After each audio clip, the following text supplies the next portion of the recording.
क्या जंगल राज की तरफ लौट रहा बिहार? सवालों से क्यों मुंह छिपा रही है पुलिस? पुलिस की लापरवाही पर सर क्या कहेंगे? पटना गोलीकांड से सुशासन पर सवाल। उसको 10 से 15 गोली मारा जाए, ये एक बहुत ही बड़ा प्रश्नवाचक चिन्ह खड़ा करता है बिहार के नवगठित एनडीए सरकार। पटना में इंडिगो फ्लाइट के मैनेजर रुपेश कुमार की हत्या के बाद बिहार सरकार और पुलिस दोनों सवालों के घेरे में है। मंगलवार देर शाम वो दफ्तर से घर लौट रहे थे। बिल्कुल घर के पास उन्हें ताबड़तोड़ 6 राउंड गोलियां मारी गई।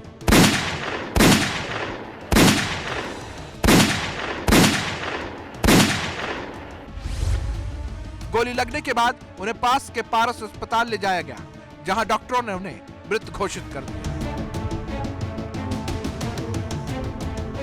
ये इलाका जो आप देख रहे हैं, या राइट साइड में दाईं तरफ जो अपार्टमेंट है, ये कुसुम विला अपार्टमेंट है, जिसकी 3री मंजिल पर रुपेश कुमार सिंह और हर शाम अपनी गाड़ी से वो एयरपोर्ट से अपने घर लौट जाया करते थे। अपराधी आए, बाइक सवार थे या कार में सवार थे, ये अभी तक पता नहीं चल पाया है, लेकिन अंधाधुंध फायरिंग की गई। मुझे सिर्फ एक सवाल पूछना है कि पुलिस की कार्रवाई को लेकर सबसे बड़ा सवाल उठ रहा है, जिस तरीके से पटना में अपराधी बेलगाम घटना यह है। हम लोग से अनुसंधान कर रहे हैं, बाकी आप लोग से अनुरोध होगा हम लोग काम कर दीजिए। Thank you. पुलिस की लापरवाही को लेकर के जो बात सामने आ रही है, सर उस पर क्या कहेंगे? पुलिस की लापरवाही पर सर क्या कहेंगे?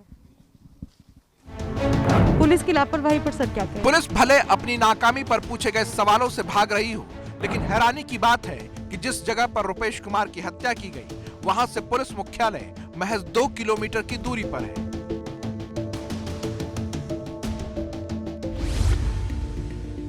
एक हफ्ते पहले ही सीएम नीतीश कुमार ने लॉ एंड ऑर्डर को लेकर पुलिस मुख्यालय में ही बैठक भी की थी। एक हफ्ते बाद रुपेश कुमार की हत्या ने सरकार पर सवाल खड़े कर दिए हैं। तो एक्चुअली गार्ड गेट खोल ही रहा था, गार्ड नहीं था उस समय, कोई उसके फैमिली मेंबर थे, गेट खोले थे।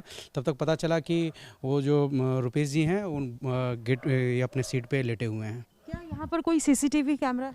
नहीं, यहाँ पे तो कोई सीसीटीवी कैमरा नहीं है आसपास में। अभी कोई सीसीटीवी कैमरा नहीं है। नहीं, जो यहाँ लगे हैं वो काम कर, वो खराब है। अपराधियों का इतना हिम्मत है कि ये घर की बात कही कि घर में घुस करके किसी को मार देना, ये अपने आप में बहुत बड़ी चिंता का विषय है। पटना गोलीकांड के बाद जहां नीतीश के सुशासन पर सवाल है, वहीं बीजेपी के नेता अपनी ही गठबंधन सरकार पर सवाल खड़े कर रहे हैं। इस व्यक्ति की कोई आपराधिक पृष्ठभूमि न हो और उसको 10 से 15 गोली मारा जाए, ये एक बहुत ही बड़ा प्रश्नवाचक चिन्ह खड़ा करता है बिहार के नवगठित एनडीए सरकार पर। 3 से 5 दिन के अंदर में पुलिस को एक निष्कर्ष पर आना ही पड़ेगा अविलंब, ताकि अगर केस सीबीआई को भी अगर सुपुर्द करना पड़े तो इमीडिएटली करना पड़ेगा उनको, ताकि ऐसा नहीं कि केस इतना घिसा पिटा हो जाए कि निष्कर्ष पे कोई संस्था पहुंच नहीं सके। एक पॉश और रिहायशी इलाके में किसी की हत्या हो जाना छोटी घटना नहीं है। यही वजह है कि नेता विपक्ष तेजस्वी यादव ने भी ट्वीट कर नीतीश सरकार पर अपराधियों को संरक्षण देने का आरोप लगाया। सत्ता संरक्षित अपराधियों ने पटना में एयरपोर्ट मैनेजर रुपेश कुमार सिंह की उनके आवास के बाहर गोलियां मारकर हत्या कर दी।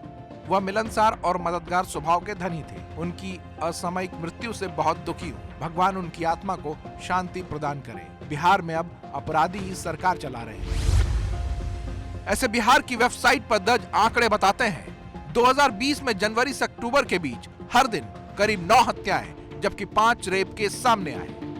नीतीश बाबू सब काम छोड़ दिए। ये कोरोना वायरस, तो ये वायरस, हर चीजों की अपराध और अपराधियों को मिटाने की तैयारी करें। बिहार में जेडीयू और बीजेपी गठबंधन की सरकार को बने अभी 3 महीने ही हुए हैं, लेकिन जिस तरह से पटना में मर्डर को अंजाम दिया गया, नीतीश सरकार सवालों के घेरे में आ गई।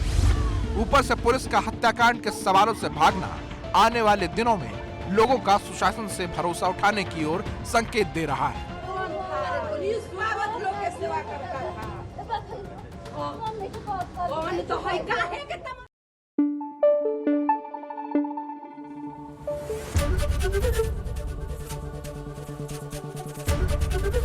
एबीपी न्यूज आपको रखे आगे।